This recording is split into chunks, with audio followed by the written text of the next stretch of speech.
Hey guys, Steven here. Shooting a quick video. Guy at the gym before I left was asking me about just like the skill level of trainers, and he's impressed with somebody that I used to train, who's now a colleague essentially. Charlotte, I've talked about her before. Tremendous lady. Like, her story's amazing. She's an incredible teacher and instructor and trainer, and he was just talking about her and how amazing she is, and she put so much work into her craft, and he was talking about just the stuff that I've done with him. I've only trained this guy once, just wanted to teach him some of the grip stuff, and looking at that, he was asking about, like I said, just the skill level of trainers, and I said, honestly, I think I'm a mid-level trainer.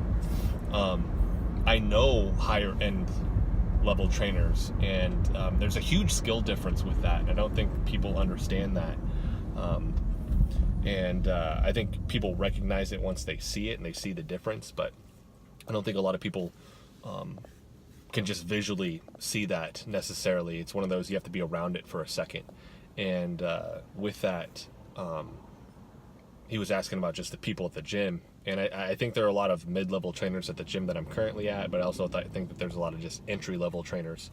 And a lot of people stay there. That's kind of the point of the video.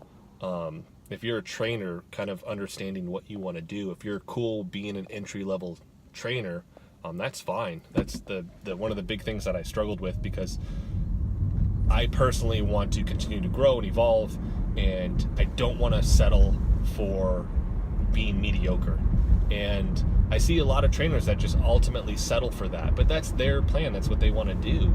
Now, if they complain about it, I have a huge issue with that, because if you're not going to do anything about it, if you're not going to go to the workshops and certifications, if you're not going to put in the time and the effort to better your craft, then you're going to stay an entry-level trainer, and you're going to be mediocre at that, and you're never going to learn. And then to complain about that, like I said, when you're not putting in the work, is just frustrating.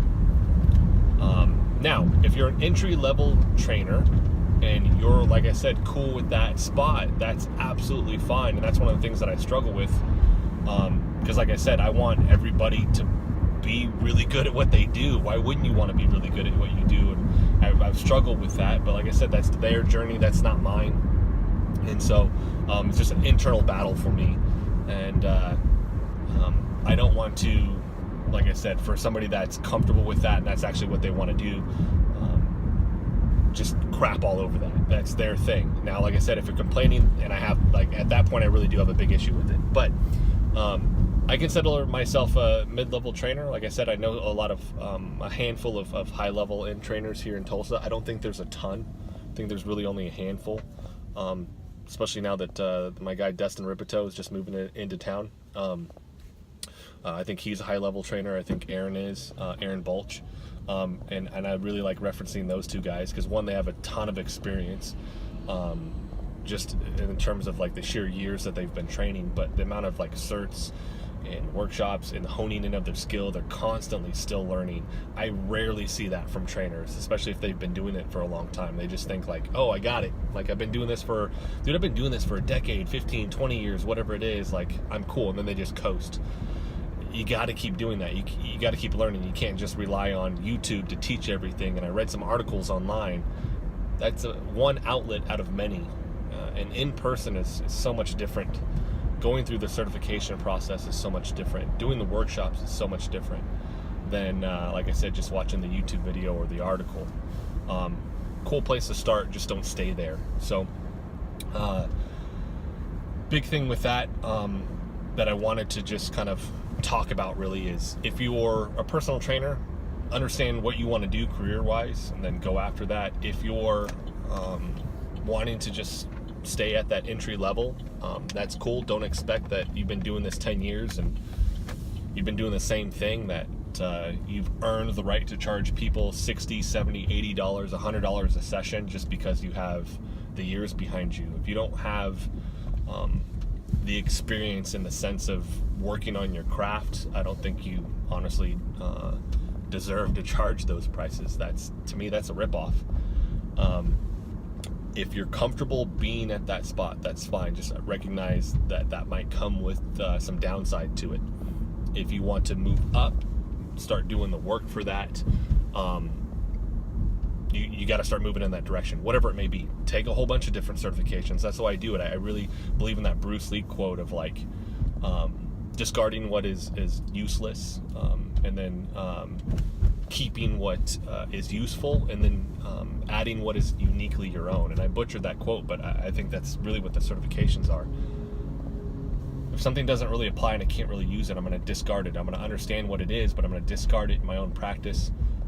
I'm going to keep what is really, really useful for me, and then I'm going to mold it into my own practice, which is adding what is uniquely my own with that. And I just don't see a lot of people doing that, unfortunately. But with that, when I go to the certifications, the workshops, and I've told people this, it's like, honestly, I don't want my ego to get big and think that I've done all this stuff and now I earn the right to charge higher rates and all this other stuff. I think that's important to understand, but I don't want, like I said, my head to get too big and develop this ego about it. But the other thing with that, in going, you learn like, oh, there's a lot that I don't know. And I think that's one of the most important things, is figuring out what you don't know, peeling back that next layer on what your training practice is, what is out there. I told this guy, man, I haven't seen anything new at the gym in years. And I mean, like, just at a regular gym. People do movements and I could see it. They're like, oh, I just made something really cool, or whatever it is. It visually looks cool and all these other things. But I've seen it. A lot of that stuff's just spinning around. You might tweak something a little bit. The foundation of it is still something else. Going to the workshops and the certifications, I see a lot of stuff I've never seen before. Especially if these are individuals that don't do a lot of social media. They don't want their stuff out there on YouTube and all that other stuff. They want to keep it close to the chest. And you have to experience it, which is a vastly different thing. When you experience what that is versus just seeing a video or hearing somebody talk about it. So just like kind of like a trainer rant, I guess, for the day. And it's just something that's come up enough times that I wanted to shoot a video about it. And then hear from anybody else out there. Questions, comments, disagree with me, whatever it may be, agree with me, add in your 2 cents, just to get that dialogue going and to see different points of view with it also. So thank you guys so much for watching. If you want to continue to follow along with any of the content that I pump out, hit the subscribe button for me. Like I said, add your 2 cents. Let's get a dialogue going with all of this.